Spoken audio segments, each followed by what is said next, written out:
aquí estamos. Bienvenidos a esta nueva hora del té. La verdad es que cada viernes encontramos un tema bellísimo para conversar, y en esta oportunidad me emociona mucho porque creo que estoy tomando el té. Bueno, yo estoy tomando café con Miki aquí, pero estoy tomando café con grandes amigos y personas a las que admiro muchísimo. Entonces, para mí esto va a ser, sí, una conversación en el cafetín sobre las cosas que están pasando, porque además creo que esta semana en particular ha sido muy noticiosa. Yo voy a buscar algo aquí que publiqué ¿cómo se llama? En el Twitter, que vino de perla, la verdad, lo que pasó hoy. Y les cuento que, bueno, vamos a estar con los profes Romea, quiero decir, Vanessa Peña, mi queridísima Vanessa Peña, con la profe Rebeca Pellico y con mi rockstar Carlos Bracho. Gracias por acompañarnos hoy. Y bueno, para hacer la introducción de un poco de lo que vamos a conversar hoy, estoy buscando aquí en Twitter, exactamente el Twitter al tweet al que le di retweet, fue un tweet de Lobo Guerra. Como ustedes saben, bueno, han pasado un montón de cosas. Este tema nace porque la semana pasada, precisamente cuando estábamos haciendo la hora del té de teatro, pasa la noticia de la liberación del diputado Requesens. Fue la mañana súper movida con las noticias. Hubo un medio que se adelantó a dar la noticia, no había sucedido, luego sale la hermana de él a desmentirlo. Yo puse un tweet que decía: no se adelanten, es preferible dar la noticia de segundo, pero darla con certeza. Eso generó una discusión bien interesante en el Twitter, y muchos comentarios, ¿no? Y de ahí yo lo estuve hablando con la profe Aurimar luego y le dije: creo que hablar de esto es muy interesante, porque creo que el periodista no solamente tiene y esto lo hablo yo en mis clases de periodismo deportivo, no solamente tiene una responsabilidad con quien te escucha o quien te lee, en el caso de la prensa, o quien te escucha y te ve, en el caso de la radio y la televisión, sino que tiene una responsabilidad con el protagonista de la noticia. Y eso es lo que yo quiero que ustedes, Vanessa y Carlos, que tienen experiencia en el periodismo, en el diarismo, y Rebeca, que es profe de ética, lo conversemos, porque creo que es importante hablar de esto. Entonces yo les iba a contar, y ya con esto termino, y les doy la palabra a ustedes. Saben que hay todo un tema alrededor de Messi. Perdonen que dé ejemplos de deporte, pero bueno, es mi área. Hay un tema alrededor de Messi, que se fue, que no fue a entrenar, que dijo que renunciaba, ahora dice que sí vuelve, ahora dice que no vuelve. Bueno, está en ese tira y encoge hace tiempo. Y hoy el Lobito Guerra, que es un futbolista vinotinto nuestro, que es mediocampista venezolano, puso un tuit que decía: y entonces veo muchos periodistas venezolanos hablando de Messi a toda hora. ¿Y en dónde quedan nuestros jugadores que hacen vida en nuestro país, que tienen hasta 8 meses sin cobrar? Ojo, no todos los periodistas, dice él, pero ojo con esto. Es decir, hay todo un escándalo alrededor de Messi, y de verdad que ya a mí me aburre el tema, ya que se decida qué va a hacer. Y ojo, no soy del Madrid, que lo pueden pensar, bueno, es que este es del Madrid, entonces le aburre Messi. No, no soy ninguno de los dos. Lo bueno de ser periodista deportivo es que no le va a nadie, salvo a los Leones del Caracas, por supuesto. Pero bueno, lo que les quiero decir es que fíjense cómo el Lobito Guerra hace una denuncia interesante, porque esos periodistas que están tan agobiados con el tema Messi no hacen la denuncia de los futbolistas de nuestro país que no han cobrado. Entonces, bueno, quiero que hablemos de todo esto y de la experiencia de todo lo que ustedes han vivido, pero quiero comenzar con mi profe favorita de ética, la profe Rebeca Pellico, que nos haga una reflexión, bueno, sobre la ética, sobre el periodismo y sobre lo que se está viviendo hoy en día. Rebe. Tienes el micrófono apagado, mi amor querido. No pasa nada. Gracias, Carlota. Sí, yo ya voy a empezar a dispararla. Muchas gracias por la invitación. Para mí, la verdad, es un privilegio siempre compartir contigo y con el resto de mis compañeros. Bueno,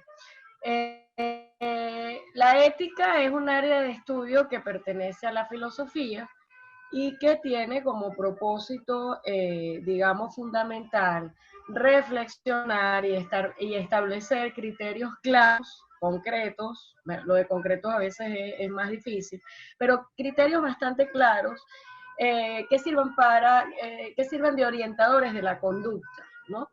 La moral es, digamos, la acción que está comprometida con lo que se considera bueno.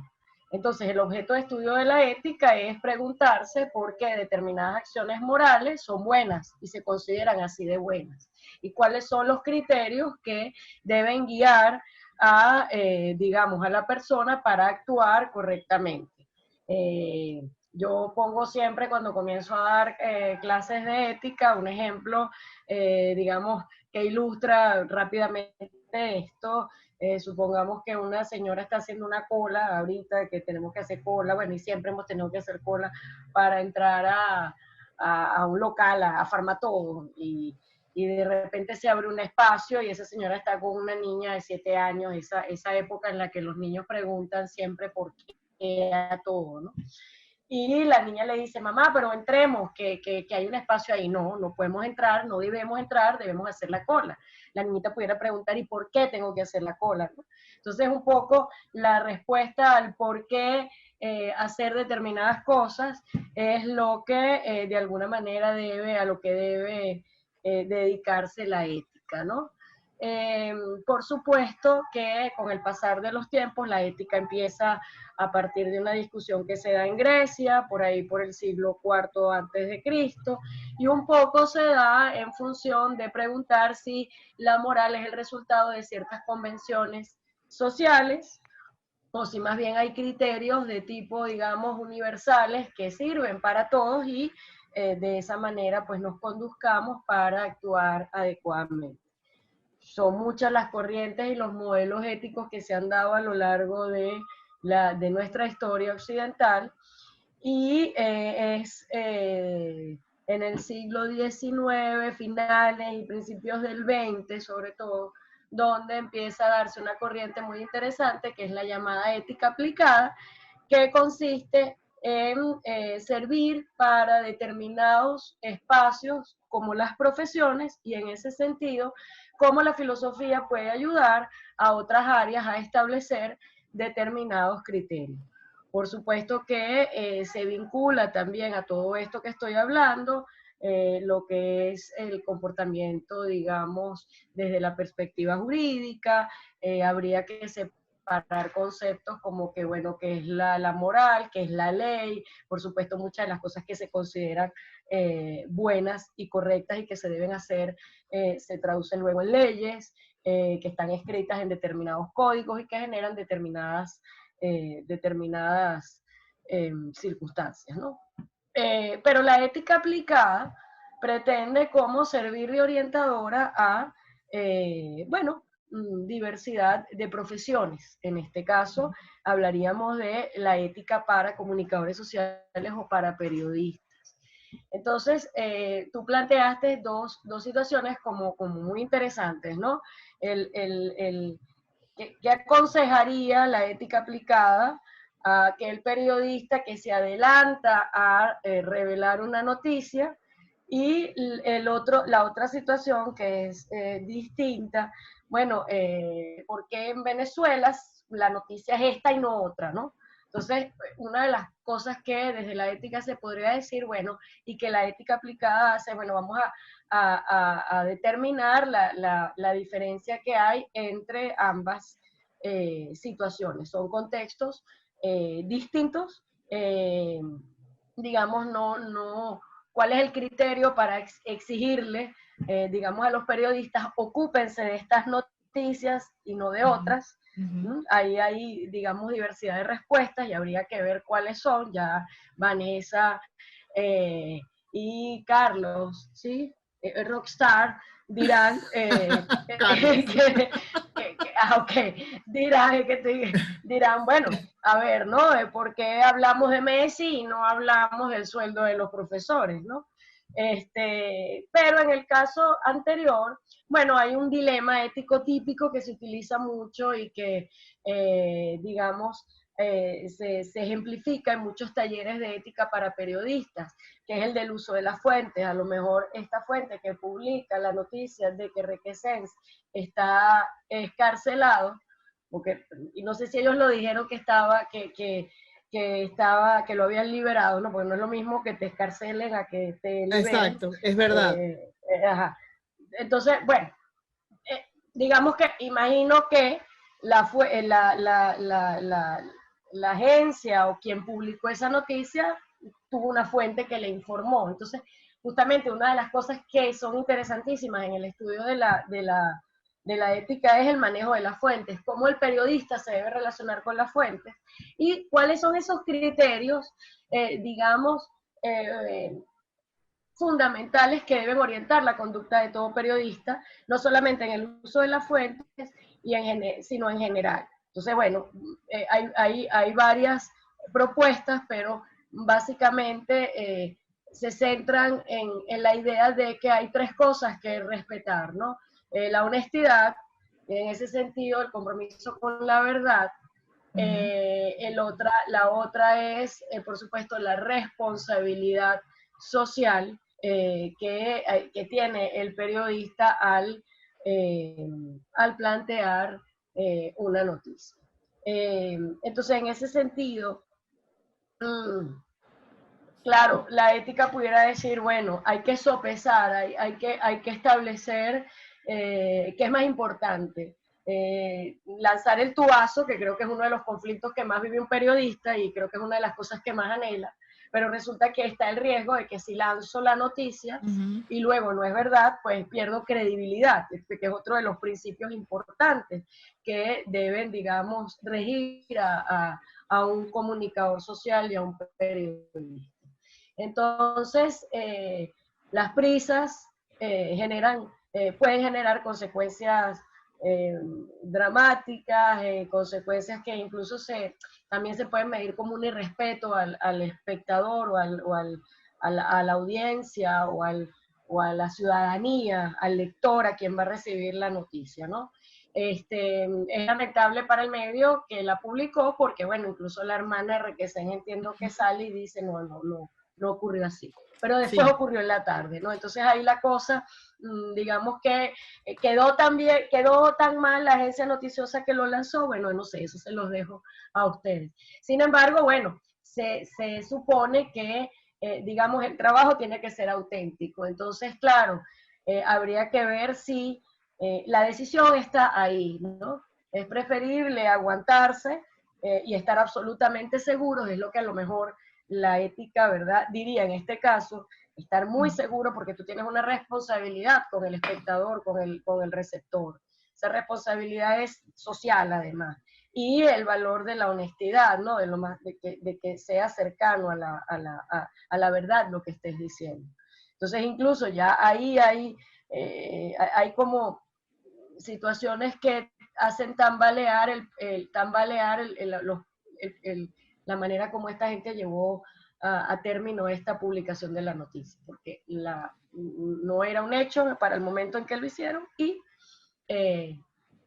también dijeron, lo liberaron, no era una liberación. Entonces, bueno, eso compromete mucho la labor.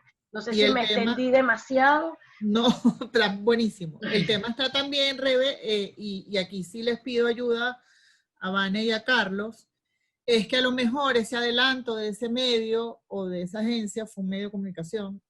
De esa noticia hubiera podido frenar el proceso porque no hubiera sido la primera vez que el adelanto, al menos en deporte, ha sucedido.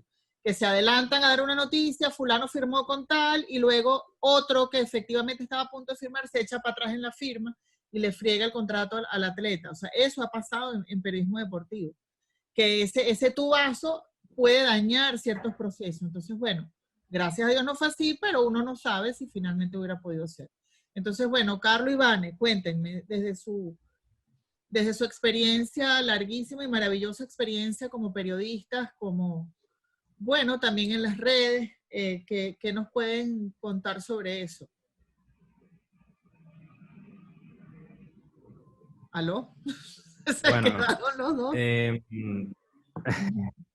Además que Yo Carlos creo que está en el nos medio quedamos de los la dos esperando a candela. ver quién es la primera. Carlos está en el medio de la candela, ¿no, Carlos? O Sí, sea, sí, ujú, ajá, así bueno. es. Yo creo que acá hay una cosa importantísima y la primera es la politización de los medios de comunicación, en la que las personas que manejan esos medios de comunicación están claramente identificados con cierta posición partidista, ¿ok? Eso los hace que tengan, digamos, esos tubazos o esas noticias incluso con días de anticipación y que, bueno, las filtren dentro del mismo medio de comunicación con sus mismos periodistas para sacarlas en algún momento.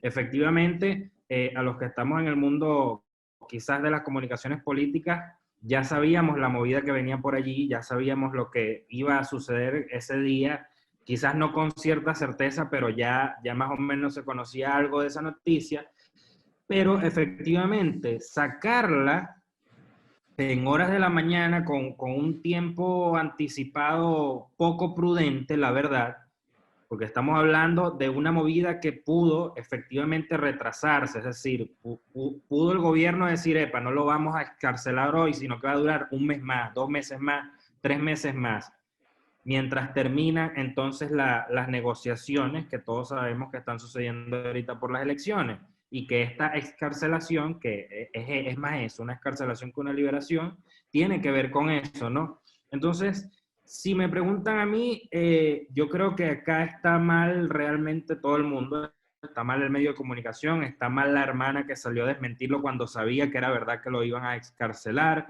Creo que no se hizo de manera correcta, digamos, el manejo de la información y el manejo de sacar una información tan delicada. Estamos hablando de un político que tenía 2 años preso y que de paso está supuestamente acusado por terrorismo. Eso en cualquier parte del mundo es algo muy grave. Evidentemente, acá sabemos cómo se está manejando ese proceso judicial, que quizás no es de la manera más transparente y prefiero no meterme tanto allí porque no conozco mucho el tema, pero la realidad es que si yo hubiese estado en ese medio de comunicación como jefe, como periodista, hubiese dicho, hey, esto no lo podemos hacer, esta información no puede salir. No puede salir, es preferible esperar, tener, como pasa muchas veces, tener el tweet ya listo para que en el minuto en el que él salió nosotros lanzáramos y tratar de correr con la suerte de ser los primeros en salir. Pero yo prefiero ser quizás hasta el último con una anécdota que a lo mejor no ha salido en el resto de los medios de comunicación y hacer más interesante la noticia y mucho más interesante ese posicionamiento, a ser el primero y quizás dañar un proceso que incluye familias, que incluye partidos, que incluye venezolanos y que incluye a toda la opinión pública que estaba muy pendiente de ese suceso como tal.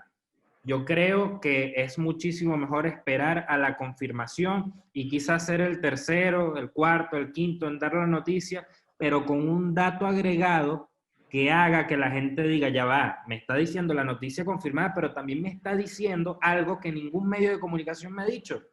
Y eso hace que no solo tengas credibilidad como medio y como periodista, sino que también digan, epa, esta persona indaga más, esta persona me da datos adicionales, yo prefiero seguir a esta persona, porque cabe destacar que decir la noticia primero o tratar de tener el tubazo ahora se traduce en yo quiero ganar seguidores, yo quiero ser el primero que genere la tendencia. Mira, Rebe te hizo una pregunta por el chat. A ver. Que dice que ¿por qué crees que la hermana hizo mal? Y ya voy con un comentario que hizo el profe Juan Luc para que me lo comente Vane. Pero Rebe te pregunta, Carlos, ¿por qué crees? Ajá. Yo creo Dile, que yo hubiese sido Rafaela y yo prefiero guardar silencio porque ella incluso dice que, bueno, que desmiente toda la noticia por completo y ya eso se sabía desde hace días, desde los que están metidos en la política se sabía que incluso ese era probablemente el día en que iba a salir, se manejaba esa teoría de lo de Capriles, etcétera, pero yo creo que ella es una figura pública que tiene mucho peso actualmente y que desde que Juan ha estado preso o en este proceso judicial, ha servido de voz de él y de la familia completa, incluso hasta de Primero Justicia, el partido. Entonces, creo que hubiese sido mejor que ella dejara eso allí sin sacar nada, sin emitir ningún tipo de comentario, porque la realidad es que cuando sale la noticia y ella la desmiente, se genera un debate. Se genera un debate entre los que sabían que sí iba a salir y decían, no, pero es que Rafaela está mintiendo, claro que sí va a salir, claro que lo están escarcelando, aquí está el proceso, está yo no sé quién, se habló con tal persona. Se genera un debate que yo lo vi innecesario y que pudo haber frenado que saliera, al A menos eso es a lo que de la voy, moral. claro. Ah, así es. Claro, es que eso es lo que a mí me preocupaba, que frenara el proceso porque no sería la primera vez. Ahora, tú dices algo bien interesante. Yo quiero que Vane, que trabaja en un medio que además es digital, tú hablas de los seguidores y de dar ese tubazo para ganar seguidores. Entonces, ¿qué pasa aquí? Prevalece el mercadeo sobre el periodismo, o sea, prevalece la fama y que me conozcan y que sepan quién soy sobre el verdadero periodismo ese que hablaba Rebeca, que habla con honestidad, con responsabilidad. Vane, ¿tú qué crees de eso? Sí, yo creo que lo que prevalece allí es un poco esa idea de,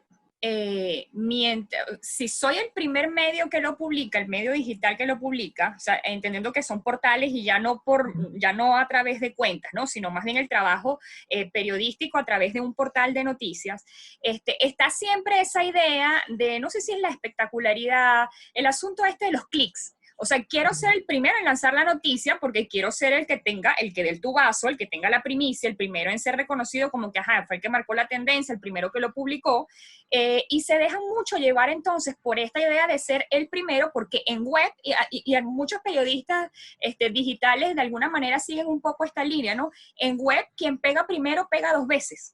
Entonces tienen como esa idea, ¿no? De que yo quiero posicionar la etiqueta, quiero ser el primer medio que aparezca como el que publicó la noticia y se dejan llevar por eso. Entonces se van de bruces, publican una información que termina siendo falsa o termina siendo verdadera, pero a destiempo, o sea, es una cuestión que no se dio en el momento, o publican cualquier otra cosa sin verificar. Entonces sí hay un afán por los clics, porque claro, si eres el primero que publicas, bueno, estás dateado, o sea, estás en todo. Que es un medio de comunicación bueno, sí, que tiene información, este es el medio que yo quiero seguir, este es el medio que tiene la información, además si la publico pues tiene que estar verificada, eso es lo que piensa el ciudadano común, ¿no? Es que lo publicó fulanito de tal, ¿ok? Lo publicaron en X medio para no decir ningún nombre. Entonces, un poco la idea es esa. Y allí... lamentablemente lo que sucede es que en muchas ocasiones pues arriesgamos la credibilidad, no solamente el periodista que está publicando, porque muchas veces uno no firma, y no es que pones Vanessa Peña, sino que pones redacción portal X, ¿ok? No pones la firma, sino que pones redacción o información de tal sitio.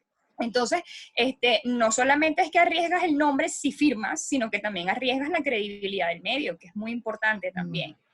Ahí lo que se impone es la verificación, o sea, antes de cualquier cosa, de lanzar la información, es verificar. Lo que decía Carlos es lo más importante y es lo que uno tiene que tener como meta y como norte en esto, y no perder además la esencia del periodismo verdadero, auténtico, y de la veracidad, que yo creo que con este asunto, con la proliferación de los medios de comunicación ahorita, los portales de noticias, se ha perdido tanto el compromiso con la verdad y el respeto sobre todo a la audiencia, y respeto quiere decir no solamente que, bueno, yo no voy a publicar de repente malas palabras o sea, voy a cuidar el lenguaje que utilizo, sino respeto también es eso, es ofrecerte información de calidad, información verificada, información confiable, etcétera. Entonces se ha perdido tanto eso que yo siento que a veces nosotros estamos trabajando con un compromiso que está como pegado, unido a la verdad, como con alfileres. Y eso ocurre con los medios digitales, o sea, con la cantidad de medios digitales que hay, por eso, precisamente por la competencia, por los clics, por las lecturas y por ser el primero que da la noticia. Eso no ocurría, bueno, no es que no ocurría, también ocurría, pero digamos, tal vez con menos frecuencia en el periodismo tradicional, en el impreso, porque lógicamente tú no es que vas a publicar en el momento, o sea, tú vas a la redacción, escribes, tienes que esperar a que el editor corrija, revise, o sea, una serie de procesos, vaya a la rotativa, se imprime el periódico sale el día siguiente. Ahorita no, ahorita estamos detrás de una pantalla y podemos poner la noticia en cualquier momento, o sea, se está desarrollando en este momento y lo primero que hacemos es lanzar un avance, pasó tal cosa. Entonces, es mucho más sencillo caer un poco en esa trampa de publicar algo que no es cierto.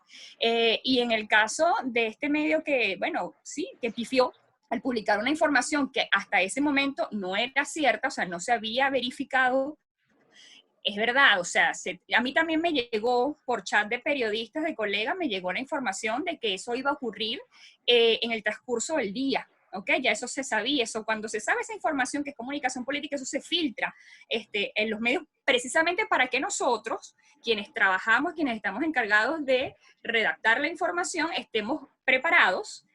Lo que decía Carlos también, prepara el tweet o prepara un avance o más o menos ten la notica medio armada para que cuando eso sea oficial lo lanzamos y bueno, a lo mejor tenemos la suerte de que somos los primeros. Pero es eso, o sea, es tenerlo preparado, estar prevenido, estar ahí con la alerta de que eso puede suceder. Lo mismo ocurrió, por ejemplo, lo voy a decir ahorita porque, bueno, creo que no estoy cometiendo ninguna imprudencia con eso, con la muerte de Chávez. Nosotros en el Nacional, yo trabajaba para ese momento en el Nacional, sabíamos que iban a anunciar a las 4 de la tarde más o menos la muerte del presidente Hugo Chávez, ¿no?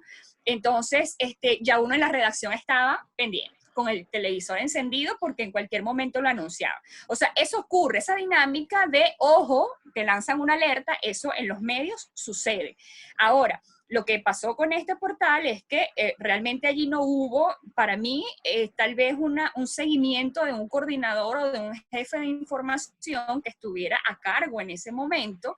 Probablemente pues había periodistas allí, digo yo que sería, quiero pensar que sea así, periodistas tal vez muy poco curtidos, no sé, tal vez algún pasante, algún periodista novato, al que se le haya ido ese rolling entre las piernas, creo que se dice así, no sé, Carlota. Sí, pero, sí, o sea, sí. Fue una cosa como que, bueno, se te va eso y, upa, ¿qué pasó aquí? ¿No? O sea, creo que un periodista un poco más, más experimentado, tal vez, eso no se le hubiera ido porque realmente fue un error, no sé si de novato, quiero pensar que sí, o sea, que es como, bueno, mira, es que el chamo, bueno, está comenzando, qué sé yo, y mira, se le fue.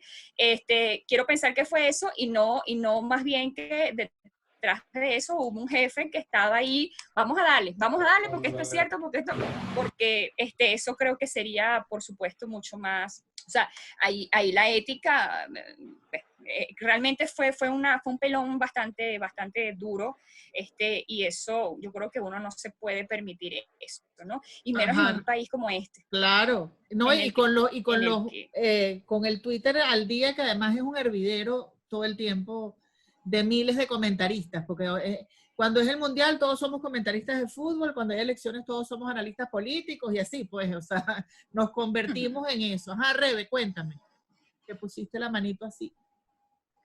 Con el micrófono. No, yo quería decir algo que justamente se está propiciando, que se está dando en la ética como campo de estudio y de reflexión, y que tiene que ver con las redes, ¿no? Se están generando muchísimos problemas de orden moral que derivan del uso de las redes, muchos conflictos, y para los cuales, desde el punto de vista de lo que la reflexión ética puede decir, no estamos del todo preparados. Incluso, voy a poner un ejemplo distinto, ¿no? El periodista, digamos, Vanessa, que trabaja para determinados portales en la Escuela de Comunicación Social. Los dilemas morales que se plantea, uno de ellos es Vanessa como usuario de las redes sociales, pero la Vanessa periodista, ¿no? Entonces, digamos, Vanessa puede publicar cualquier cosa en Twitter, o tú, Carlota, que también eres, digamos, una comunicadora social reconocida. Cuando tú estás publicando en las redes algo, eso que publicas tú es la Carlota profesional, la Carlota que no solamente es la periodista, sino la persona. El periodista se ve entonces limitado en su libertad de expresión. Son temas que la ética está tratando hoy en día por, digamos, la cantidad de situaciones y de escenarios que se dan a partir del uso de las redes sociales es impresionante. Entonces, uno de esos es lo que planteaban tanto Carlos como Vanessa, en términos de que pareciera que el valor ahora, digamos, es ser el primero, y entonces tener el clic, y entonces estoy olvidándome de ese periodismo esencial del cual hablaba Vanessa, y de ese valor esencial que debe tener el periodista, que es su compromiso con la verdad. Entonces, digamos, hay ahí una... Claro, no quiere decir que antes no sucediera, pero la inmediatez de las redes sociales genera mucha confusión y genera mucha ansiedad. Entonces el periodista no parece tener como el tiempo suficiente para sopesar con tranquilidad qué hacer. ¿Por qué? Porque la red social es muy rápida. Y entonces la exigencia de que sea ya, a veces determina drásticamente, pues, convertirse o generar la noticia como debiera ser. Entonces es interesante, lo que quería decir era las problemáticas desde el punto de vista del ejercicio de la profesión, y sobre todo en el ámbito de la comunicación social, que están planteándose justamente por el uso de las redes sociales y la inmediatez que la red social de alguna manera exige. Voy a cerrar la ventana que está lloviendo. Vaya a cerrar la ventana. Ese tema es interesante porque yo me cuido mucho. Yo antes era muy explosiva por Twitter y luego entendí que ahí me leen mis alumnos, ahí me lee la gente, quizás los amigos de mis hijas o qué sé yo. Explosiva nunca de groserías ni de nada malo, sino decir, bueno, hay ciertas personas del gobierno que me tienen bloqueada, pues eso ahí se los dejo. Y entonces me di cuenta de eso que está diciendo Rebe, que yo soy una gente que lo siguen, unos estudiantes, y lo siguen ciertas personas, y yo no puedo estar en esto. Y muchas veces agarro el teléfono y estoy así lista con mis dedos para disparar y digo, no puedo poner esto porque, a ver, ¿qué van a decir los que me siguen? Entonces me cuido mucho. ¿A ustedes les ha pasado? Sí, por completo. Y yo creo que es complicado porque efectivamente somos profesionales, pero también somos seres humanos. Y hay tanta injusticia que se ve en las redes sociales, tantas cosas, se publican muchas cosas positivas, pero también hay cosas negativas que Se quedó Carlos ahí parado. Creo que se congeló la imagen. No sé si Vane quiere ser bateador designado ahí para mientras Carlos regresa. Sí, bueno, yo creo que la idea de Carlos es un poco bueno, yo comparto también esa idea. O sea, uno trata siempre de ser muy comedido y sobre todo muy responsable con los comentarios que hace, ¿no? Yo veo, por ejemplo, hay un portal, yo no lo voy a mencionar, pero yo creo que a lo mejor todos sabemos cuál es.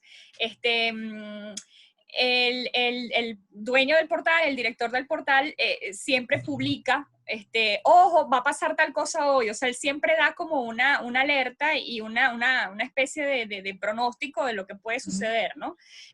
Y eso por lo general sale publicado en el timeline, o sea, en la cuenta del portal, ¿no? O sea, hablo de Alberto Federico Rabel, pues la patilla. O sea, siempre, ojo que va a pasar tal cosa hoy, se espera que hoy ocurra, ¿sabes? Tal cosa. Ajá. Entonces él lanza una suerte de alerta. Entonces yo creo que ahí sí hay una vinculación, pues evidentemente, claro, entre eso, pues el periodista o el rol, bueno, que está asumiendo él, director más bien, es otra cosa. O sea, no es periodista, digamos, reportero, pues el que se encarga de publicar, pero sí creo que hay un enlace entre la figura de Alberto Federico Rabel, que bueno, sí está dateado, conoce, tiene su fuente, pues, le llega, y además muchas veces es información confiable, y el medio. Entonces hay una vinculación evidente allí. Pero sí, yo creo que allí se impone la responsabilidad de uno, y tiene que ser así, lo que tú decías, Carlota, cuando además somos formadores. No solamente que tenemos un compromiso con la familia y con la gente que nos conoce, nuestros amigos, nuestro entorno cercano, que dice, bueno, ella es periodista, porque esa es otra, que entonces uno es periodista y, mira, chica, ¿tú qué sabes de tal? Mi mamá me preguntaba, déjame que yo te ¿qué pasa llamo con siempre. WhatsApp? Eso es conmigo, Rebe, eso es conmigo, porque yo siempre le digo, Vane, o a Carlos, cuéntame. Entonces, así como, bueno, mira, tú que trabajas ahí, ella, como ella es periodista, ella tiene que saber, mire, ¿tú qué sabes de tal cosa? A veces preguntan una cosa, creen que uno, bueno, como está en los medios, uno sabe de algo, ¿no? Claro, chica, Entonces, para bueno, tienes una responsabilidad no, claro, no, incluso siendo uno estudiante, y yo se lo digo a mis muchachos, les digo, muchachos, ustedes tienen una responsabilidad con su familia, porque la familia le pregunta, mire, ¿qué estás estudiando tú? Los amigos, qué sé yo, los amigos de papá, bueno, comunicación social, entonces tú tienes que saber ¿qué sabes tú de tal cosa? Entonces uno siente que uno tiene sobre los hombros, bueno, una responsabilidad, no solamente responsabilidad, sino que te están además dando como el crédito de que, bueno, tú sabes, algo tienes que saber porque tú estás en los medios, porque tú estudias eso, porque tú trabajas eso, porque tú eres periodista. Entonces, sí, hay una responsabilidad no solamente con nuestro entorno, sino también con los lectores, con la gente que sabe que tú, bueno, escribes para ese medio, y además de eso, en el caso nuestro, triple responsabilidad, porque además nosotros somos formadores de periodistas también. Claro. Entonces, somos los que formamos a la generación de relevo, y estamos además llamados a formar esa generación de verdad con valores, o sea, con el valor de la profesión, enseñándoles además eso, la necesidad de que debe prevalecer la verdad ante todo, de que debe verificar la información, de que debe tomarse el tiempo para verificar, de que además hay que muchas veces, y somos sujetos, somos ciudadanos, y precisamente porque somos sujetos, bueno, la subjetividad y las vísceras a veces están allí, y es normal que uno a veces reaccione un poco más con el hígado y no tanto con la cabeza, ¿no? Que ha pasado también, que muchos periodistas se ponen a tuitear y ya no tienen nada que ver con información, sino a comentar más allá o a hacer análisis. Entonces, ¿hasta qué punto, bueno, estás tú ejerciendo tu rol de informar, ¿no? Y hasta qué punto tú entonces asumes el rol de opinar, o de ciudadano que opina y que da su lectura particularísima acerca de un tema. Entonces, bueno, también hay que diferenciar un poco eso y ser muy ecuánime y ser muy comedido. Yo creo que eso es algo que uno puede lograr. Yo creo que yo de alguna manera lo logro porque yo no suelo, además, hacerme eco a través de mis redes sociales. Antes lo hacía, hace años. Yo me dejé de eso, realmente. De hacerme eco de noticias o de hacer comentarios o hacer una lectura particular muy mía acerca de algo, porque yo creo que además el tema en el país, el tema político y la polémica y la coyuntura, no sé, yo creo que eso no nos permite tal vez ponernos muy viscerales o muy, hablar más de la cuenta y hablar incluso más bien por nosotros mismos, y creo que debemos más bien ser muy comedidos y limitarnos nosotros a nuestra función de informar. Viste, no tenía yo el audio prendido. El profe Juan Luc hace un comentario que dice, el ciudadano debe ser político. Vean a dónde nos ha traído la antipolítica. Ajá, el ciudadano debe ser político, eso es así, uno debe tener, y tiene siempre, eso es mentira que por ejemplo, los periodistas deportivos no le van a uno u otro equipo, o sea, siempre hay pero uno procura quitarse la camisa de fanático y ponérsela de periodista, ¿no? Pero pasa igual, como dicen ustedes, somos seres humanos, pero ahora, viendo esta frase, ¿el periodista debe ser político? Wow. No sé si Carlos, que estaba hablando antes y se fue. Voy a decir algo rapidito. El periodista también es político. Claro que lo es. Y el periodista va a ir a votar a una elección y tiene sus inclinaciones, y a algunos les gustará una corriente y a otros otra. Pero el periodista tiene un compromiso con la verdad. Eso no lo puede olvidar. Entonces eso es muy complicado, claro.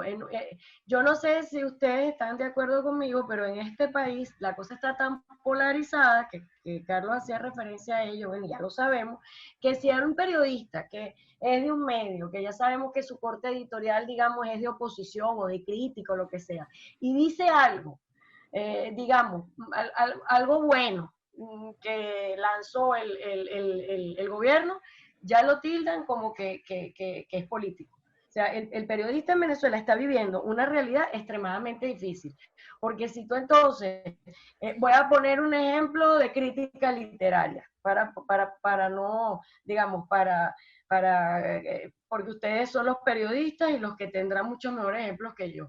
Si un crítico literario escribe sobre una novela de un autor que claramente está identificado con la oposición, que es contra de, bueno, que ha criticado a las políticas del gobierno, chévere.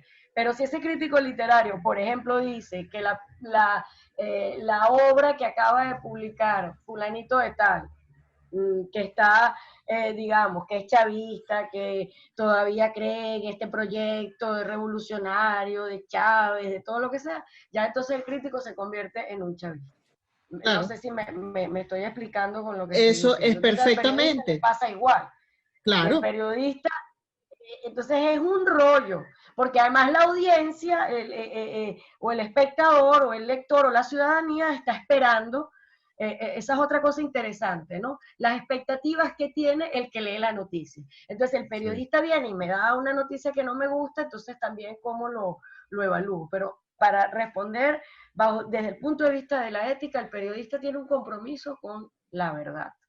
Ahora claro. sí, Carlos, Eso pasa en béisbol, Rebe, y ya le doy la palabra a Carlos. Eso pasa en béisbol, cuando tú dices, bueno, un Caracas Magallanes, que se pudiera llevar de la política al deporte en Venezuela, la rivalidad es Caracas Magallanes.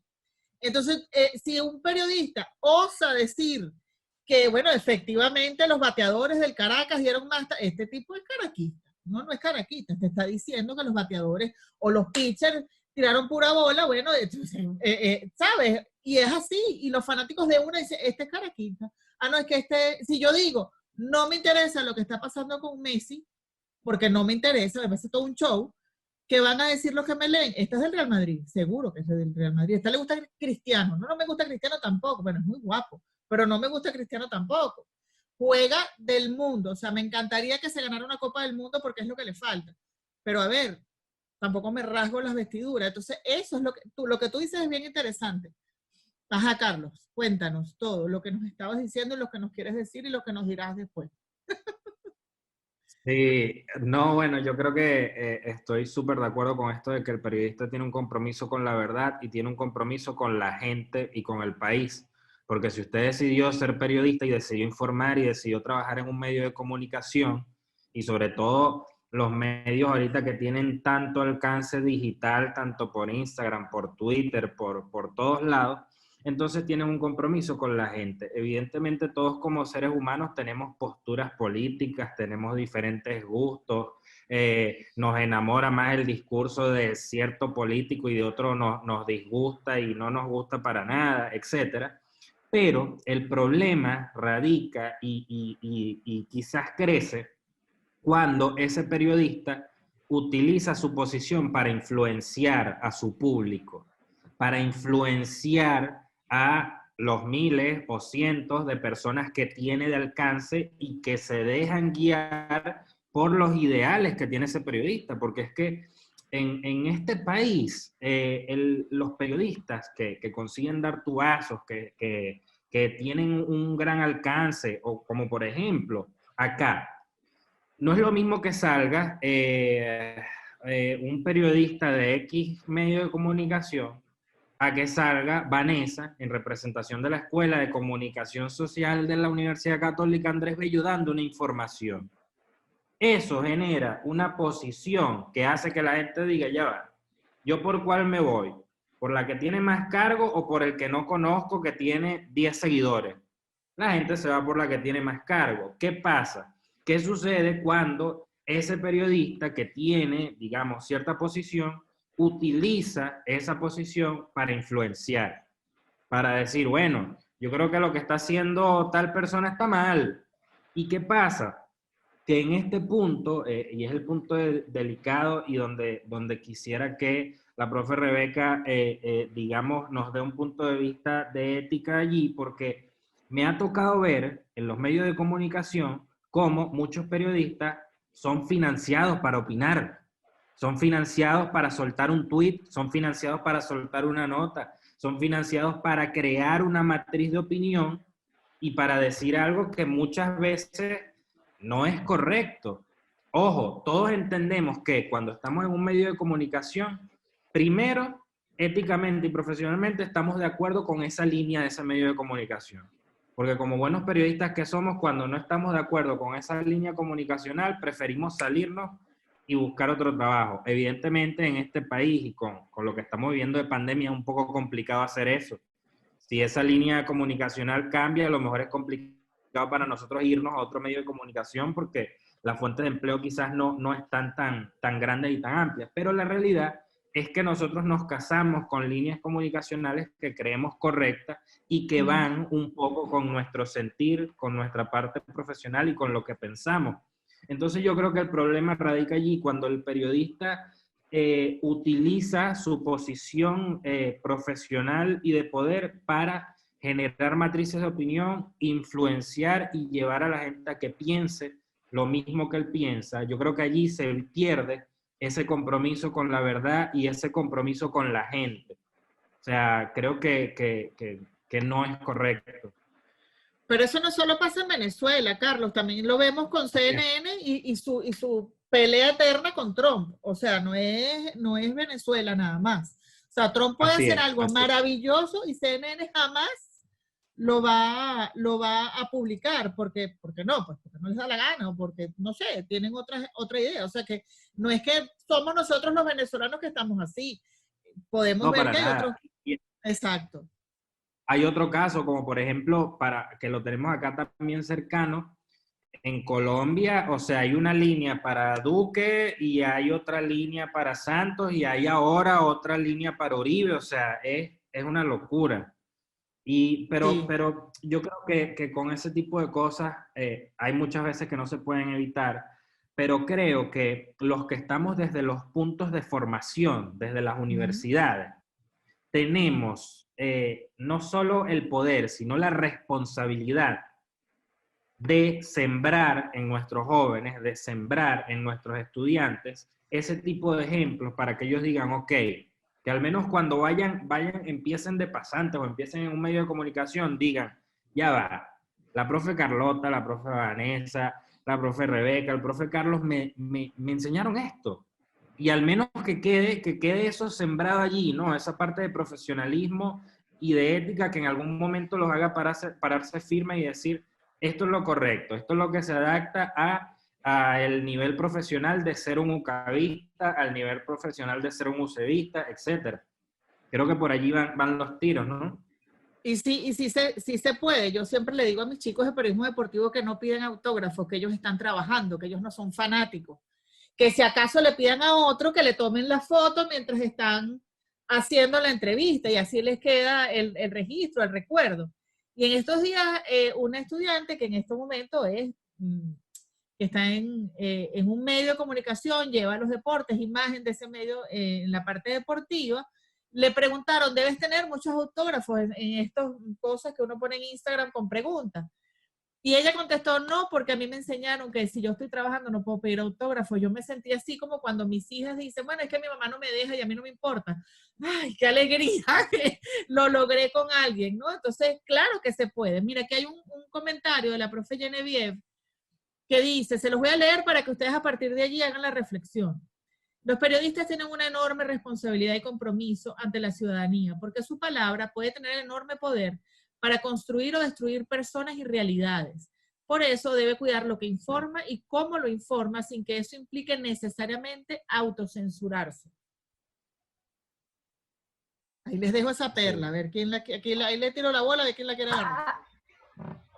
Hay una diferencia entre autocensurarse y autorregularse. Esa son dos conceptos que también se trabajan en ética, ¿no? Claro, Acuérdense que también la ética surge en un contexto cultural muy específico, que es el contexto griego, una sociedad que piensa que el valor supremo, que nuestra naturaleza como seres humanos es la de ser seres racionales y debemos hacer uso de esa racionalidad.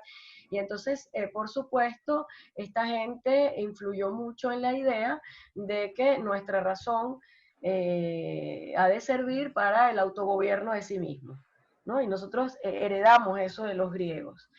Estas concepciones de la racionalidad también cambian un poco después del siglo XIX y se le da un poco de mayor apertura al plano emocional del individuo.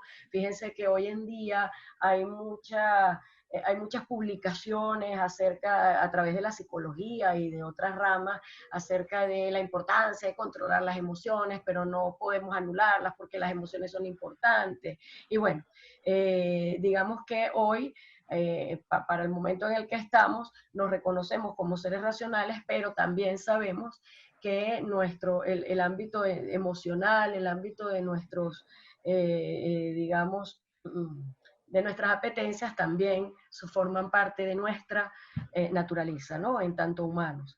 Sin embargo, desde el momento en que nos convertimos en profesionales, la idea un poco, y se trabaja esta idea en ética y en ética para comunicadores sociales, no únicamente para periodistas, en la necesidad de autorregularse. Y autorregularse no significa necesariamente autocensurarse. Autorregularse significa, bueno, lo que decía Vanessa, bueno, yo antes a lo mejor emitía muchas opiniones o mi perspectiva acerca de una realidad social y política, ahora no lo hago, digamos ahí estoy tratando de ser prudente, que es una de las virtudes a las que apunta la ética griega y que se recoge el concepto de la virtud en la ética aplicada, justamente, ¿no? Y la prudencia no es mera cautela, sino es obrar de forma correcta. Y obrar de forma correcta significa pensar las cosas. Entonces, autorregular me implica, bueno, yo voy a leer este tweet antes de publicarlo.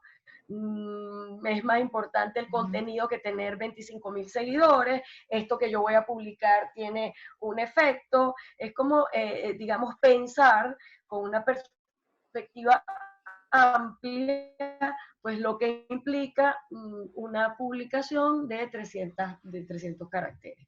Eso es autorregularse. Y la censura, bueno, ya la censura o la autocensura es distinta, porque opera sobre la base del miedo y de la intimidación. No sé si se oye porque dice mi internet está inestable. Se oye perfecto. Digamos, no es lo mismo, no es lo mismo que yo decida no publicar algo porque tengo miedo a que me metan preso y estoy muy segura de que lo que yo voy a publicar está ocurriendo y es una noticia que es verdadera o que está pasando, pero si la publico o pierdo el trabajo o me meten preso, ahí sí hay autocensura. Y entonces, bueno, digamos que la situación del periodista hoy en Venezuela está más que complicada por muchas razones, ¿no? Pero la autorregulación es otra cosa. Y creo que, digamos que los profesionales todos debemos cultivar, haciendo, pues, digamos, haciendo caso de ese legado que nos dejaron los griegos, debemos cultivar la autorregulación en nuestro campo laboral. ¿Les ha tocado alguna vez a ustedes eso que cuenta Rebeca, decir, epa, este tweet como que no, o esta noticia, déjame más bien pensarlo mejor? O sea, estar en esa posición de reflexionar sobre lo que van a hacer por miedo o por miedo a que el medio de alguna manera les llame la atención. ¿Les ha sucedido? No me tienen que decir cuándo ni cómo, sino qué pasó, o sea, cómo lo vivieron. Vanessa está pensando. Sí. Ajá, cuéntame. Sí, me ha tocado y me sigue tocando, la verdad. Me ha tocado por varias razones. Me ha tocado porque han querido censurarme. Donde yo trabajo, pues hay diversidad de partidos políticos y cada uno tiene una opinión distinta y más ahora. Entonces, porque han querido censurarme, me ha tocado porque han pasado el pitazo de que no se puede hablar con ciertas palabras para que no te metan preso. Entonces ya sabes qué no debes usar a quién no le debes decir asesino y a quién a lo mejor sí puedes decirle, a quién le puedes decir dictador y a quién no, ese tipo de cosas. Y bueno, sencillamente tú lo manejas desde un punto de vista de justo eso que decía la profe Rebeca, de regularse, no autocensurarse. Nunca puede existir la autocensura, sino regularse. O sea, yo puedo, digamos, plantear un mensaje sin necesidad de citar a la persona o sin necesidad de decirle un calificativo, pero puedo decirlo de una manera que sea tan clara que la gente sepa a lo que me estoy refiriendo, pero que legalmente no me pueda pasar nada a mí como periodista o como comunicador social. Eso se puede hacer, pero allí es donde está el trabajo titánico de reinventarse cada día, replantearse y de no cometer un error porque quizás alguna información que salió hizo que saliera la parte humana y que prevaleciera más que la profesional, que con eso hay que tener mucho cuidado. Sí. Vane. No, no me ha pasado. Estoy tratando de hacer memoria y no me he encontrado en un dilema como ese, ¿no? Pero sí, yo creo que lo que dice Carlos, o sea, estoy de acuerdo con lo que dice Carlos también, un poco este asunto de ser prudentes y de cómo lograr un equilibrio y que esa parte humana no sea la que prevalezca o la que termine orientando el tweet o el mensaje. Yo por lo general soy muy, muy comedida. Y siempre, y sobre todo, sí, la verificación, o sea, para mí es importante y eso es a lo que yo siempre voy a apuntar y en lo que siempre voy a insistir. Yo no publico algo que yo no haya verificado. Que yo no sepa, no esté absolutamente segura de que es así, precisamente porque puedo causar daño. No solamente causarle daño a la persona de la que estoy hablando, al actor político, al protagonista de la noticia, que en ningún caso es el periodista, sino también puedo especular, puedo causar especulación, o sea, especulando yo, puedo causar especulación también en los lectores, en la gente. O sea, si yo publico una información de la cual yo no estoy segura, yo estoy desinformando, no estoy informando, estoy haciendo lo contrario, estoy desinformando, estoy deseducando, si el término se me permite, ¿no? Porque ahí también, ahí imperan también bueno, esas funciones que tenemos nosotros, es educar a la gente, es entretener, es divertir a la gente, pero también es enseñar, también es informar. Entonces, yo me apego mucho a esos principios y sobre todo a verificar la información. Algo de lo que yo no estoy segura, yo no, de verdad no publico y hasta que yo realmente haya conseguido que la información es verídica, es real, es cierta, es auténtica, aunque me tarde un poco más, a lo mejor, mira, llegué tras de la ambulancia, a lo mejor, mira, publiqué, qué sé yo, después de que lo publicaron otros 3 medios, pero voy con ese asunto del procuro ir con la certeza, pisando en un terreno fuerte y además de eso con el valor agregado del que hablaba Carlos al principio, ¿no? Bueno, mira, a lo mejor no publiqué de primero, pero tengo un dato que no tiene mi competencia. O sea, mi portal tiene este dato y conseguí este dato porque logré hablar con la persona, logré hablar con la víctima o logré hablar con qué sé yo, con el familiar, con el abogado del preso político que acaba de salir, en fin, o sea, conseguí un plus. Y yo creo que eso también es muy importante. A lo mejor sales con retraso, pero sales confiado y además sales con un datico. Te tengo esta perla por aquí. Entonces eso creo que... Claro, fíjate que tú decías, y Genevieve, la profe Genevieve me lo está recordando aquí por el chat. Yo pensaba cuando estábamos planificando este encuentro, abrir con la historia de un pitcher que le tocó con el juego muy cerrado entre Caracas y Magallanes.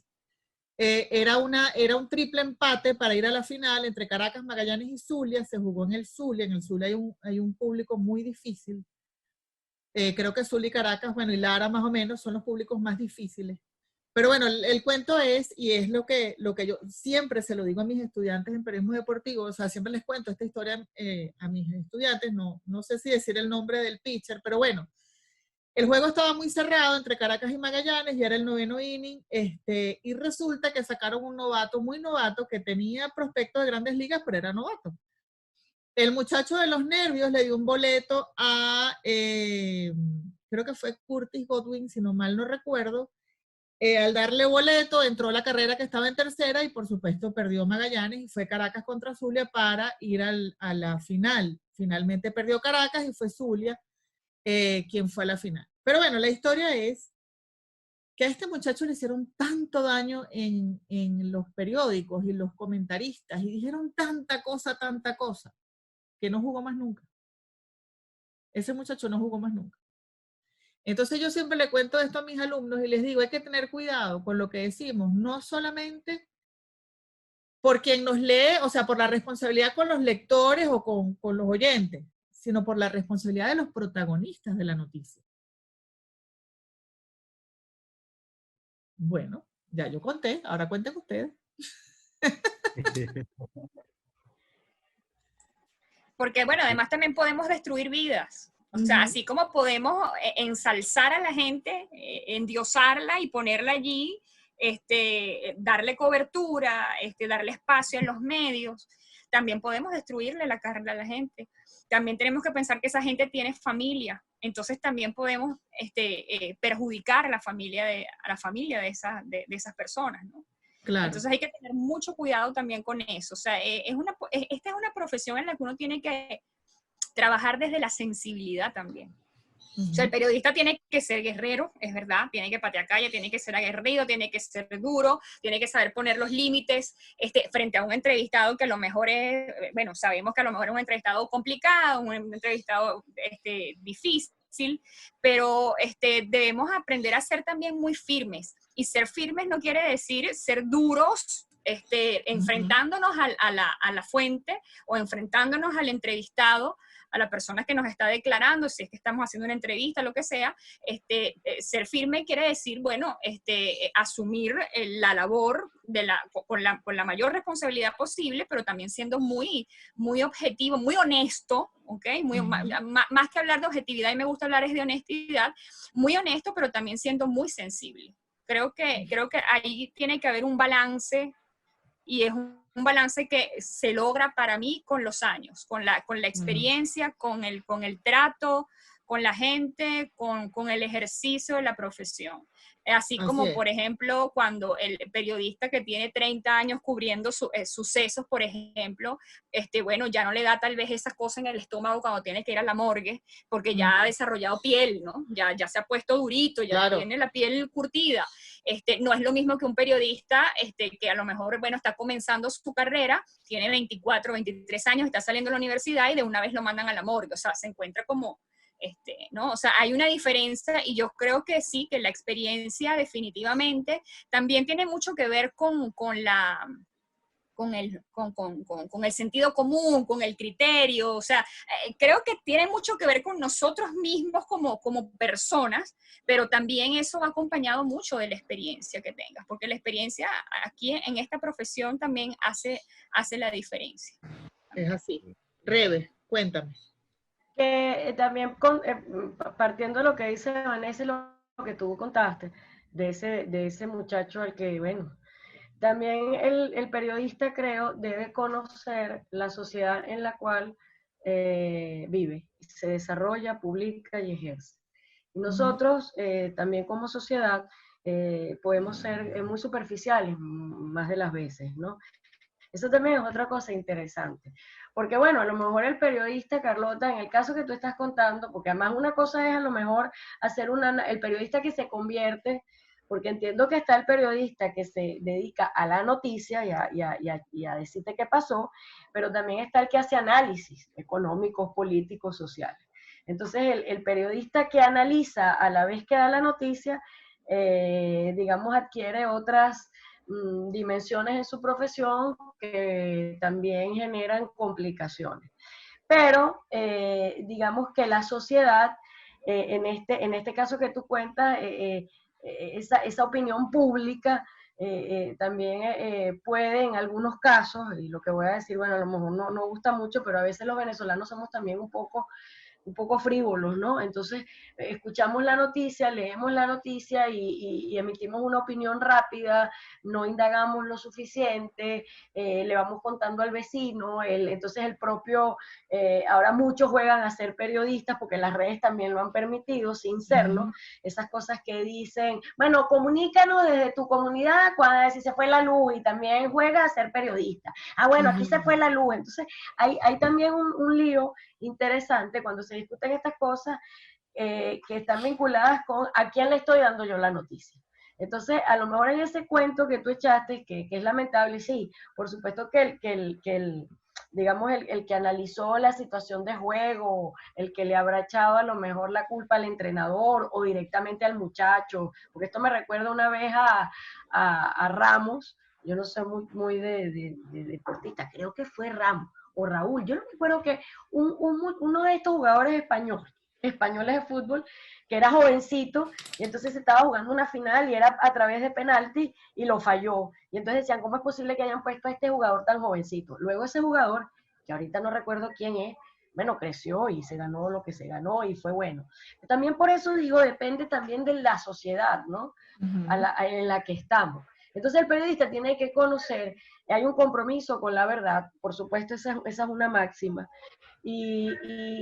pero el periodista tiene que conocer también el entorno en el cual trabaja. Y a veces ese entorno es muy superficial, se olvida las cosas rápido, se cambian rápido de opiniones, y esas son cosas que hay que tener presente. Y un poco ya para terminar, cuando tú hablaste de honestidad, Vanessa, justamente hay un Instituto Global de Ética en Estados Unidos, lo lleva porque se dedicó mucho a la ética periodística, de apellido Kidder, y justamente él decía que el valor supremo, el que tiene que estar por encima, es el de la honestidad, antes del compromiso con la verdad. Porque una cosa es decir la verdad y otra cosa es ser honesto, o sea, están vinculadas, pero la honestidad implica un trabajo de reflexión, un trabajo de autorregulación, un trabajo de pensar concienzudamente en lo que yo soy como periodista y en las implicaciones que yo como periodista genero en los demás. Era eso. Ya que hablaste de la honestidad. Imagínate tú, Carlos, que hacías así como... Bueno, sí, es que yo también estoy completamente de acuerdo con eso y retomando el punto de la importancia, ¿no? de las opiniones de los periodistas y de la información que se genere, es eso, que yo creo que hay que entender que todos los periodistas siempre quieren una primicia, siempre quieren dar la mejor información, siempre quieren ser los primeros, pero yo creo que un ejercicio que puede ayudar siempre es cuando nosotros nos ponemos en el lugar de esa persona y en el lugar de esa familia, ya como seres humanos. Es decir, bueno, si yo fuese esa persona y saco esa información, ¿cómo me sentiría?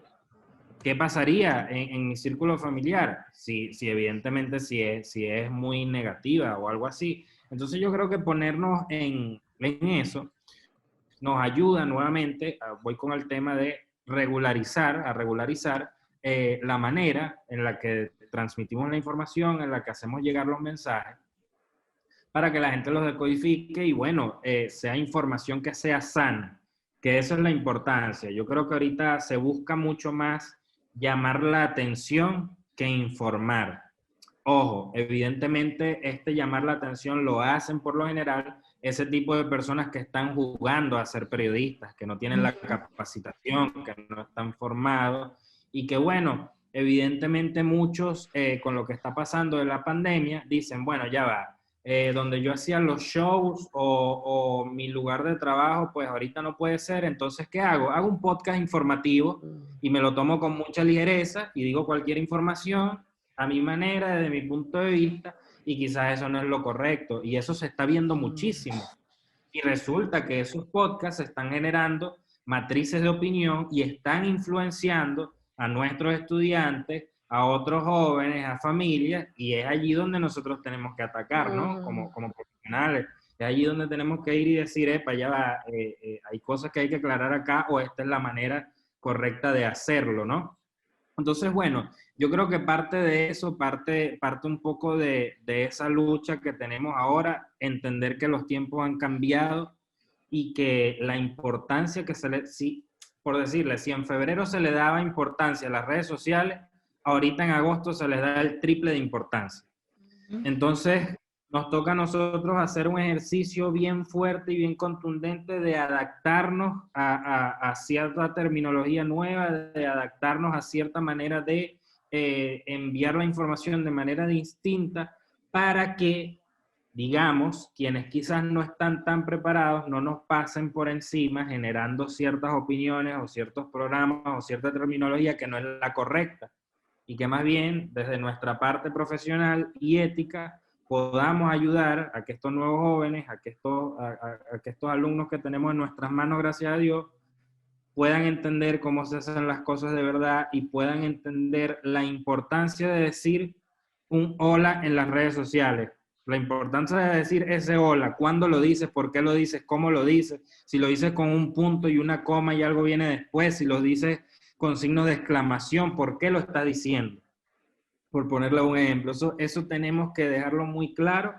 Y otra cosa que quiero rescatar es que me he dado cuenta muchísimo que nosotros, los profesores o periodistas, comunicadores sociales, etcétera, que tenemos redes sociales, yo soy muy activo por las redes, a los alumnos y a las personas no se les escapa absolutamente nada. Y recuerdan tanto lo bueno como lo malo. Entonces, hay que tener, digamos, cierta parte profesional allí bien profundizada en las redes sociales, porque me ha pasado mucho que hay alumnos que me han llegado diciendo, profe, porque usted dijo esto, y han sido cosas positivas, gracias a Dios, hasta el momento. Profe, porque usted dijo esto, yo aprendí mucho de eso y lo he aplicado. Y yo, pero ¿cuándo yo di eso? Yo no he dicho eso. No, claro que sí, lo dijo en Instagram o lo dijo en Twitter.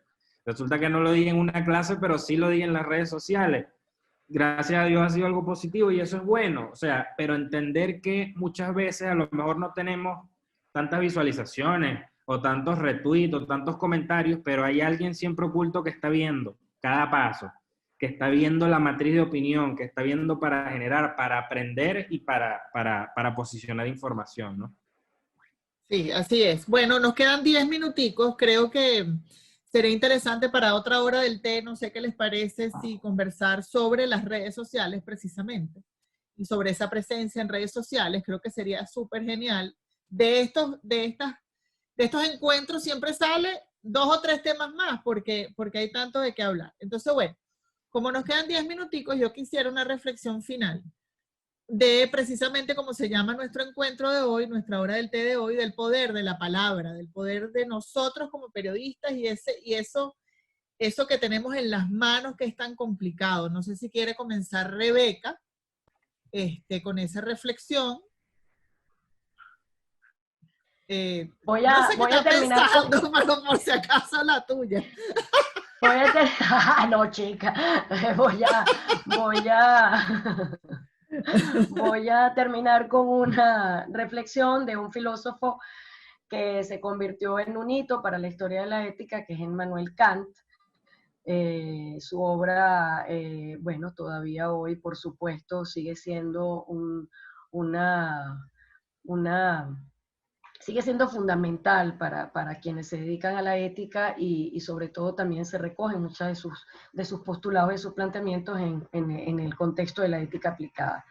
Y tiene que ver con lo que decían tanto Carlos como Vanessa, con esa actitud empática, ¿no?, que hay que tener con el otro, la familia, lo que puedo decir y cómo lo que digo puede afectar a una persona, a los familiares, a un entorno o a un contexto, a determinados actores sociales o políticos, ¿no? Y es el hecho de que Kant decía lo siguiente, actúa de tal manera que quieras que tu máxima, o sea, tu máxima es el principio que te rige, se convierta en ley universal. ¿Eso qué significa? Que cuando yo me encuentro ante un dilema en donde no estoy clara en qué es lo que debo hacer, el criterio para la acción pudiera ser ese. Muchas veces, más de las veces funciona. No siempre, no voy a decir que es siempre porque la verdad, la filosofía no va a dar nunca fórmulas matemáticas, pero sí son orientaciones que dependiendo de los contextos pueden servir. Entonces, actuemos pensando en que lo que vamos a hacer, quisiéramos que así fuese siempre en otras circunstancias. Si otra persona se presenta o tiene el mismo dilema. Digamos que cierro con esa reflexión y que creo es una orientación importante a seguir y sobre todo en el ámbito, no, en el ámbito de los periodistas, pero yo diría que en el ámbito de cualquier profesional. De la vida. Ya la Dice, anoté. Mira, aquí la anoté porque me gustó mucho tu reflexión. Rey, sí. eres maravillosa. Quiero entrar a tus clases. Can era maravilloso. Ese es No, Can. y tú también. Y tú también eres maravillosa. Vane. Gracias. Ok, bueno, el poder de la palabra.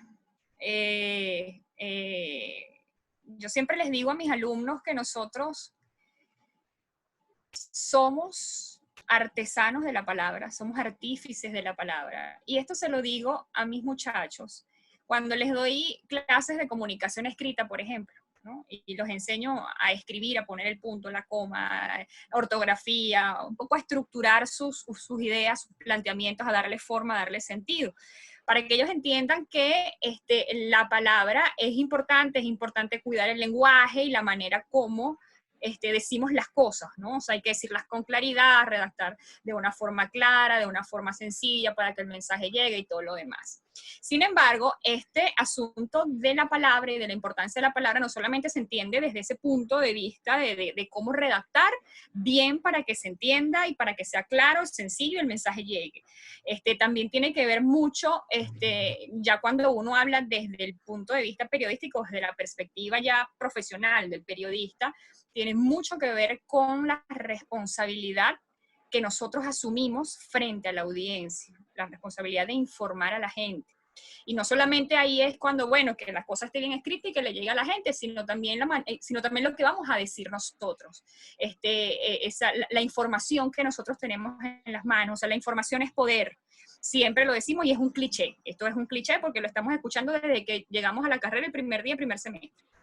Pero no por ser un cliché deja de ser cierto. Entonces, la información es poder. Nosotros, los periodistas, somos los que tenemos, de alguna manera, ese poder. Y ese poder se lo transmitimos a la gente, a la ciudadanía, ¿no? O sea, a través de nuestros escritos, a través de nuestras distintas trincheras. Pues si trabajamos en radio, en televisión, si trabajamos en medios digitales, todavía hacemos impreso, o si estamos tuiteando, porque bueno, somos periodistas independientes y bueno, somos reporteros y nos dedicamos a eso, pues a las redes sociales y a estar difundiendo información a través de allí. Entonces, hay que asumir la palabra con mucho compromiso y sobre todo sabiendo que detrás de la pantalla hay personas que creen en nosotros que nos formamos para transmitir información y que nos diferenciamos de esos reporteros ciudadanos, entre comillas, de los que hablaba Rebeca hace un momento. Que o sea, todos podemos ser reporteros de alguna manera, ¿no?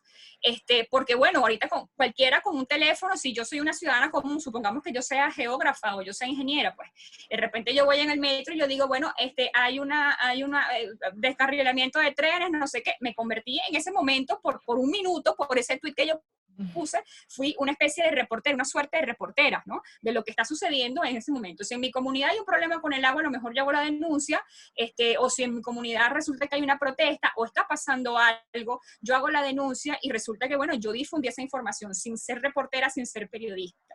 Lo que nos diferencia a nosotros, los periodistas, de esos reporteros, entre comillas, ciudadanos, es precisamente el valor que nosotros le damos a la palabra. Y todo lo que eso implica.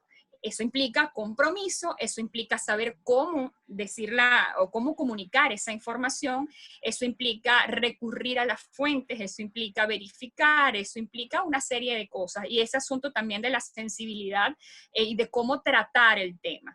Entonces, lo que nos diferencia es eso.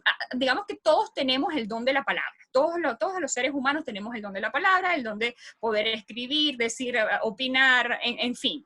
Pero nosotros, los que asumimos la palabra como oficio, como profesión, somos los que estamos llamados precisamente a a preservar el valor de esa palabra y sobre todo de hacernos una carrera en la que lo que haya sea eso, credibilidad. Finalmente uno quiere ser un profesional probado, un profesional responsable y quiere realmente ser merecedor de credibilidad. Y para ser una persona que merezca credibilidad y que seas vista como una persona confiable y que tenga buenas fuentes y que seas un buen periodista, bueno, tienes que apegarte a los principios éticos.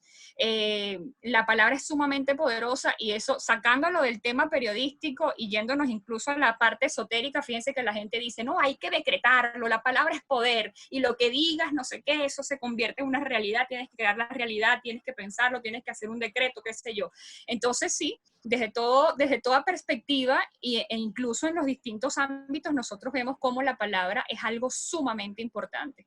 Así que bueno, nosotros creo que estamos ahora más que nunca llamados a asumirla con respeto, con compromiso y con mucha propiedad, sobre todo. Así es. Antes de darle la palabra a Carlos para cerrar, porque la verdad es que el profe Juan, ¿quién se fue? Carlos se fue, ¿no? Me parece. Bueno, mientras Carlos regresa, a ver si puede regresar, el profe Juan hizo algunas reflexiones, ¿no? Y tiene que ver precisamente con eso, Vane, y voy a aprovechar el tiempo mientras Carlos regresa para comentártelas y a Rebeca, y tienen que ver con eso del periodismo ciudadano, ¿no? Entonces, habla, por ejemplo, del ataque de los ciudadanos a ciertos partidos y a ciertos políticos, habla también de, bueno, cuando aquí pone que los debates son positivos, pero bueno, siempre son positivos, yo creo que cuando haya respeto, etcétera. Pero es que ahora no me deja esto bajar porque él hizo por acá otro comentario. ¿Dónde está? No consigo el comentario del profe Juan, que estaba por aquí, que decía, bueno, nos está... Creo que esta pregunta, si somos superficiales, tiene que ver un poco con el comentario que hizo la profe Rebe, cuando decía que había que tener cuidado porque nuestros oyentes o lectores, sí, y sí son, la verdad es que son, al menos en deporte, que es la fuente que yo manejo o manejaba, ya soy más profe que periodista, pero efectivamente hay que tener muchísimo cuidado con lo que se dice porque los fanáticos son complicados. Y tomando un poquito lo que dices tú, Vane, y ya le doy la palabra a Carlos, que ya regresó, yo siempre le digo a mis alumnos, porque los periodistas deportivos siempre dicen, no, los fanáticos saben más que los periodistas. Y yo le digo, no saben más, porque los fanáticos no están en el dogao, con los peloteros ahí mientras se están haciendo los cambios de quién va a batear primero y quién va a batear después. Tú sí estás, entonces tú sí sabes. O sea, no puedes saber más un fanático, a lo mejor sabe los numeritos. A lo mejor sabe, por ejemplo, este muchacho que les contaba, que se llama Alberto Blanco, que es el pitcher que les decía, a lo mejor les dice los numeritos, los pocos números que tuvo en la liga profesional, pero no sabe más que yo lo que sucedió ahí, porque yo estoy en el terreno.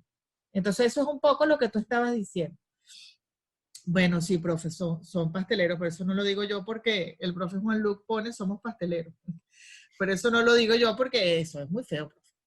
Entonces, bueno, la verdad es que el profe Juan le agradezco porque ha estado súper activo aquí en el chat haciendo comentarios de todo lo que ustedes decían. Pero bueno, ya Carlos regresó, estaba como doble, yo no sé por qué aparecían dos pantallas ahí. Carlos, el cierre, cuéntame. Sí, entré en crisis y activé entonces los datos en el teléfono, pero se conectó en la computadora, etc. Bueno, yo quiero cerrar quizás con algo muy breve, que es que efectivamente el poder de la palabra creo que en estos tiempos se está tomando con muchísima ligereza, lo que es decir algo, lo que es transmitir algo, independientemente de que sea noticioso o no. Y lo importante está en identificar eso, en identificarlo y corregir. Identificar cuando quizás alguna idea se está tomando con ligereza y replantearla e ir corrigiendo sobre la marcha, porque la verdad es que estos tiempos de redes sociales le están pegando fuerte a todos, porque es que cada día hay una tendencia nueva, cada día hay una manera nueva, y eso te lleva a replantearte ese poder de la palabra cuando es escrito, ojo, ¿no? Evidentemente ya cuando estamos, no sé, desde alguna radio o en televisión es completamente diferente. Pero creo que la importancia radica en eso, en replantearse muy bien que ahora nuestra palabra puede ser citada y puede llegar en cuestión de minutos de aquí a China, si tú quieres, a donde sea. Puede llegar lo que tú digas, sea positivo o sea negativo. Entonces ya la palabra tiene que, lo que digamos, no puede salir en ciertas ocasiones con ligereza o dejándonos llevar por ciertos sentimientos, sino que tenemos que ponernos a respirar 5 minutos y decir, ok, vamos a evaluar los escenarios, vamos a evaluar qué puede hacer esto, si se puede posicionar o no, cómo lo decimos de la mejor manera, para que todo el mundo lo entienda, porque esa es otra cosa, que todo el mundo entienda lo que estamos diciendo. Como buenos comunicadores tenemos que hacer eso, pero también que de alguna manera sea algo que toque la fibra de manera positiva, que aporte, que impulse. Y bueno, eso también creo que radica en que cada día nos sigamos preparando y sigamos aprendiendo quizás de los errores cometidos e incluso viendo las crisis que quizás cometen otros portales, otros periodistas, viendo esas crisis y decir, epa, estuve a punto de hacer algo como eso, ya sé que no lo debo hacer, ya sé que el camino es este y no ese. Y eso, no tomarla con ligereza. La palabra no se puede tomar con ligereza. No se pueden tomar con ligereza las cadenas de WhatsApp, no se pueden tomar con ligereza los grupos de Telegram, no se pueden tomar con ligereza las conferencias de Zoom incluso, porque lo que queda acá grabado, eso en 2, 3 años puede ser matriz de opinión. Puede ser matriz de opinión, puede abrir un debate importante. Y no tomar con ligereza las noticias, porque estamos en un país en el que en la mañana hay una noticia, al mediodía hay otra, en la noche hay una y en la madrugada hay otra. Entonces, no tomar con ligereza esas opiniones en esa noticia, o no, ya no hables de eso porque eso ya no es tendencia.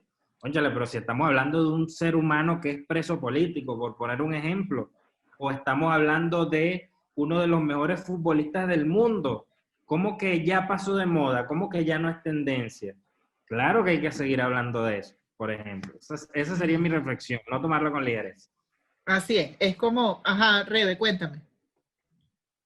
No, una cosita, el impacto de las redes sociales es tan fuerte que inclusive hay sociedades que ante todo lo que genera, lo que es el sujeto virtual, hay sociedades que desde la discusión filosófica están planteando el derecho al olvido, porque el impacto de lo que se dice y lo que se hace virtualmente es tan alto que, digamos, no hay manera de que se olvide lo que en algún momento ya se publicó porque queda en una nube y queda por ahí.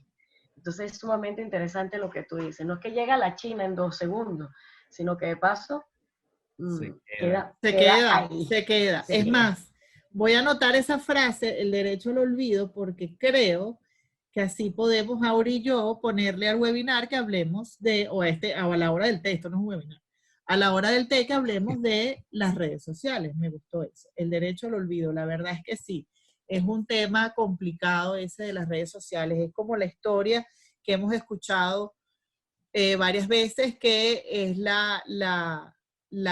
el papá que le dice al hijo, mira esto, y empieza a clavar cosas en la puerta. ¿Y qué es eso? Y empieza a quitar los clavos, el hijo, eso no me gusta. Y de todas maneras quedan los huequitos. Entonces él le dice, eso pasa cuando utilizas mal la palabra o cuando no piensas lo que vas a decir y puedes herir a las personas. Aunque quites el clavo, aunque ofrezcas disculpas, aunque hagas lo que hagas, siempre va a quedar allí la marca de lo que tú dijiste. Y yo creo que eso es lo que tenemos que pensar siempre. Bueno, tenemos que cerrar. Les agradezco infinitamente este ratico que estuvimos aquí. Yo al menos aprendí, anoté, profe Rebeca, todo lo que tú dijiste, lo tengo anotadito, cuál clase, porque me encantaron las reflexiones que hiciste. Y bueno, a todos, a Carlos y a Vanessa, los admiro, los quiero infinitamente, de verdad que hacen un trabajo increíble. Y bueno, algún día, como decía mi mamá, Dios y la patria se los agradecerá, porque ojalá tuviéramos mucho más Romeas y Rockstar en los medios es verdad. dando las noticias. Y bueno, y formando a nuestros chicos, además, ¿no? Enseñándole todas estas cosas a nuestros estudiantes, que créanme que sí la escuchan. Entonces, bueno, será hasta el próximo viernes. Saben que estamos tomando té todos los viernes con un tema que se nos ocurre y que sale, y siempre con nuestros profesores y con la, bueno, con la maravillosa oportunidad de estar entre amigos. Entonces, bueno, gracias a todos. Gracias a ti. Gracias a ti, Carlota. Gracias a ti, Carlota. Gracias, Vanessa y Carlos. Gracias. Y a los que participaron.